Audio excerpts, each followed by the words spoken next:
I'm 30 years old, and a month ago, I got my first passport. For most people, like you, it's just a technicality, a document in the shape of a small book with colored cover that allows you to travel. But for me, it was life. It was a sign that I belong somewhere. You know why? Because I lived my entire life as a stateless person. Do you know what stateless person is? A human can get her or his nationality two ways. From the land where you were born or from the bloodline. Take Italy. If you're born in Italy, you're not Italian. If your parents are, then you can get the Italian passport. But millions of people around the world have neither option, like me. I was born in Lebanon.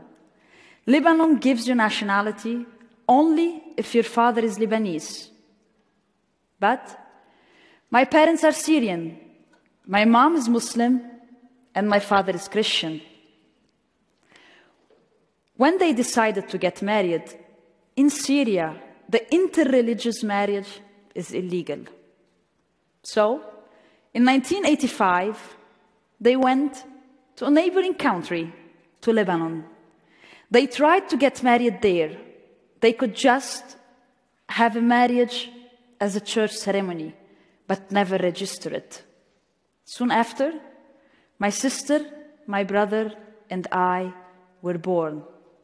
Neither my mother nor my father could confer onto us their nationality. We were born as stateless people. For us, it was a normal life. We're gonna live it, and then we're gonna grow up.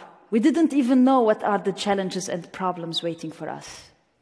The first problem we faced was in school. When my mother wanted to register us in school, and she had to beg every single director, she went to 3 schools, and we were denied. Because the first question they asked her, who are they? Where are the documents? As we didn't have anything, they just turned us away. Then, luckily, in Lebanon, we had a civil war, and not all officials were paying attention to the rules. My mom could convince another school, and an Armenian school accepted us. So I started studying, the most beautiful one. Just like everyone else.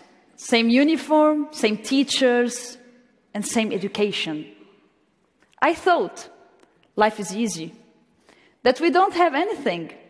If you look at us, we seems 3 teenagers, Saad, Eddie, and me.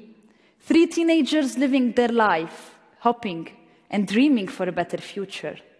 But that wasn't the reality. Everything that you take for granted in your life, we didn't have. We were facing challenges and problems every single day. I have a severe allergy. The name is urticaria. When it attacks me, I should run to the hospital to be attended. Unfortunately, the first question they ask, where are your documents? Every time I should go, I had to take my best friend Nicole with me to be admitted under her name. I remember one day, Nicole showed me a passport, a vaccination passport of her own dog. Yes. Her dog had the right for a medical care.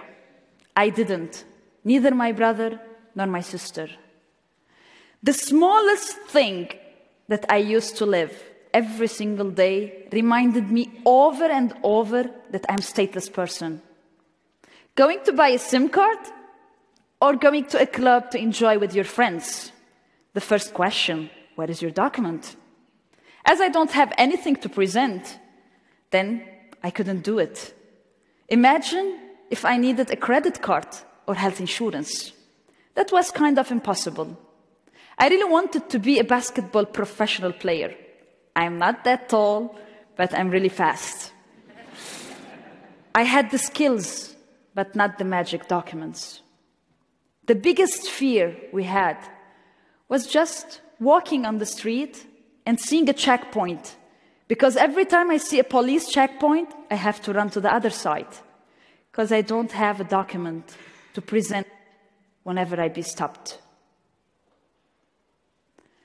When I finished school, I really wanted to study. I wanted to do medicine. I had the good grades. And then the first university I went, with my grades, hoping that they could listen to me and to my case, the admission officer just took the documents and threw them on my face. He said, "If you're Lebanese, you can study. If you're foreigner, you can study as well. We're not joking here. Who are you?" Deep inside, I knew that's a dream, that's impossible. I will never be able to study, but I really wanted to. So I simply put a list to all the universities in Lebanon. And I went one after one after one, begging and asking, "Please, I need to study." Until I found one. They accepted me as a favor, and they told me, "Welcome. We don't have medicine, but we have management information systems." So I said, "That's okay." I started studying, and I even went more, and I did my MBA degree, and I graduated as a master's degree.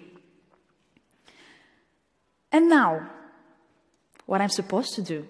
I finished school, I cannot work, I cannot live, I cannot travel. What future is waiting for me? Would I dare to have kids and put them on the same situation that I am? Would I dare to dream? I had to choose. So, I started sending my story. I wrote a card and started sending it all over the world, inside Lebanon, to Syria, to everywhere, to anyone I could reach. And I got replies. Many embassies replied me. They simply denied me. I was refused to go. The only country that accepted my case was Brazil.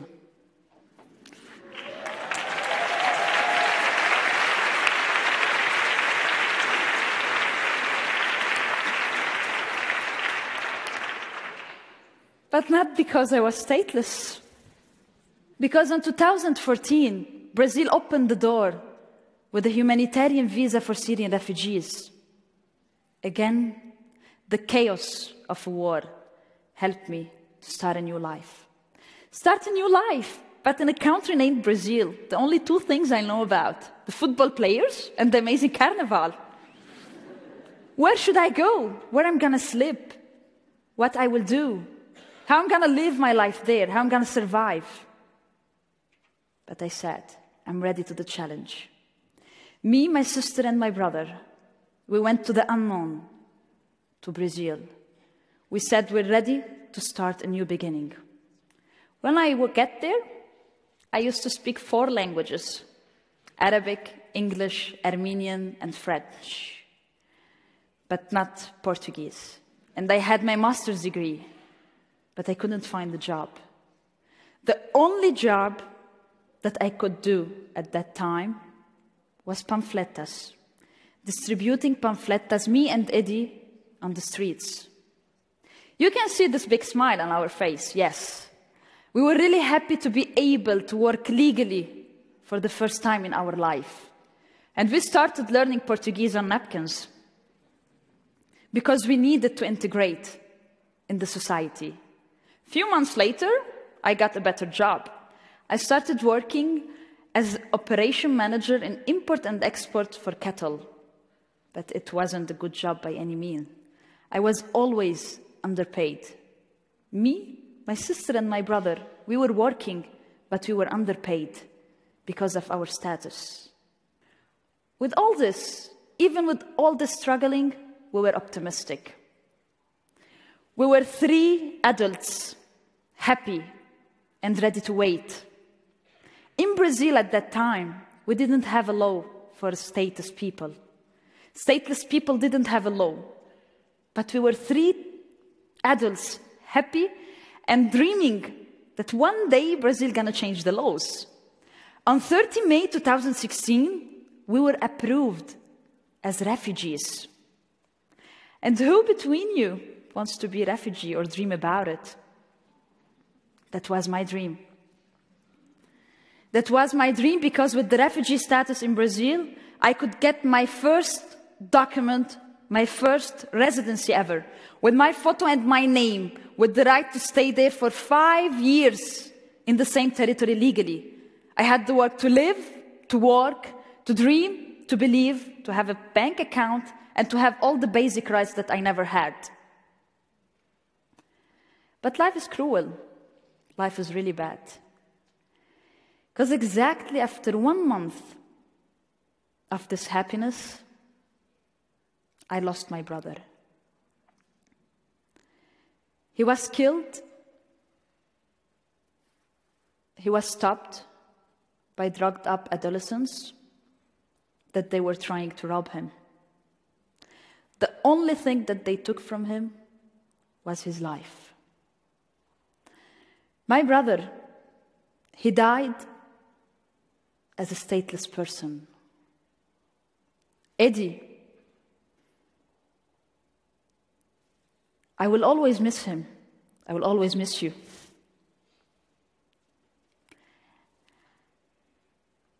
And he was lucky enough because 1 month before, he got his residency. What that's supposed to mean? It means he got his death certificate. Why? Because stateless people, they don't have birth certificate. And stateless people, they don't have death certificate. They just born, live, and just leave, like a shadow, like people that they never existed. I used to think it was only me, my brother, and my sister in this situation. It's only 3 of us. But when I started working more closely with UNHCR and discovering the new campaign to end statelessness, I Belong, I saw that in the world there are 10 million stateless people.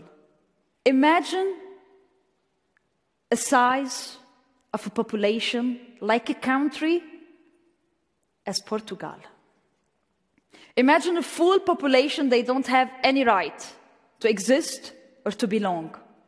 So I said, I need to do something. I started sharing my story with everyone. I did many documentaries, journals, parliamentarians, anyone and everywhere, wherever they invite me and they give me the space to share my story. I started to raise my voice. I started to explain to people because statelessness is a human right problem. In the laws, there is a simple thing we can do, is just try to change them.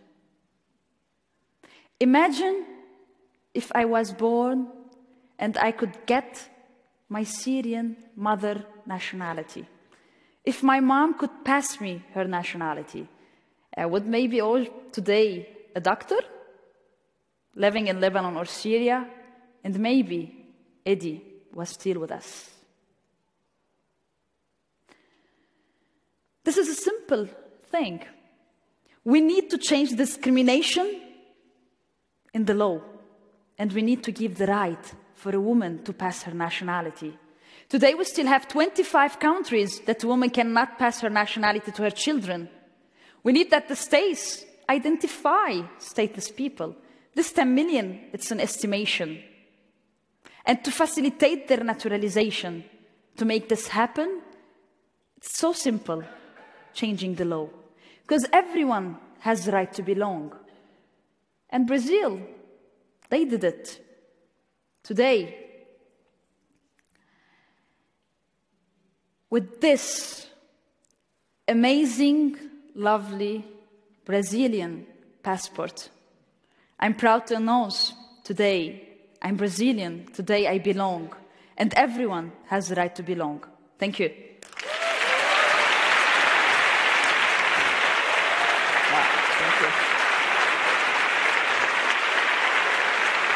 Thank you.